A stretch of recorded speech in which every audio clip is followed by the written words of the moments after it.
बाहर एक पुरानी वीरान हवेली खड़ी थी, जिसे लोग शापित हवेली कहते थे।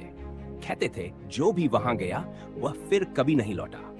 गांव के बुजुर्ग बताते कि वर्षों पहले वहां रहने वाली रत्नावती नाम की एक औरत की दर्दनाक मौत हुई थी और तभी से वहां अजीब घटनाएं होने लगी।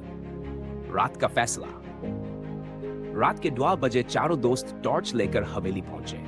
जैसे ही उन्होंने दरवाजा खोला, अंदर अजीब सी ठंडी हवा चली और एक सड़ी गली गंध आई। हवेली की दीवारों पर काले धब्बे थे और छत से जाले लटक रहे थे। हर तरफ अजीब सी खामोशी थी जो डर को और बढ़ा रही थी। अचानक पीछे से दरवाजा से बंद हो गया। चारों दोस्तों की सांसें अटक गईं। अजीब घटनाएं। वे आगे बढ़े तो एक कमरे में पहुंच गए। कमरे में एक पुराना झूला था जो धीरे धीरे हिल रहा था, जबकि वहां कोई नहीं था। तभी आर्या की चीख निकल गई, यहाँ कोई है। एक साया उनकी तरफ बढ़ रहा था। उसकी आंखें लाल थी और उसके हाथों से खून टपक रहा था। रत्नावती की आत्मा। साया और कोई नहीं बल्कि रत्नावती की आत्मा थी। उसकी दर्द भरी आवाज गूंज उठी, मुझे इंसाफ चाहिए, मुझे इंसाफ चाहिए। चारों दोस्त कांपने लगे। रवि ने हिम्मत जुटाकर पूछा, तुम्हारे साथ क्या हुआ था?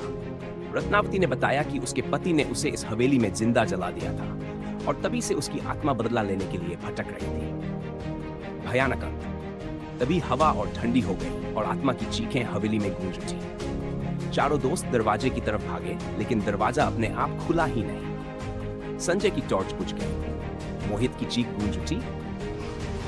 जब रोशनी वापस आई तो मोहित वहां नहीं था। क्या हुआ था मोहित के साथ? क्या तीनों दोस्त बच पाए? क्या रत्नावती की आत्मा को मुक्ति मिली या फिर हवेली का खौफ और बढ़ गया? अगले भाग में जानिए पूरी कहानी।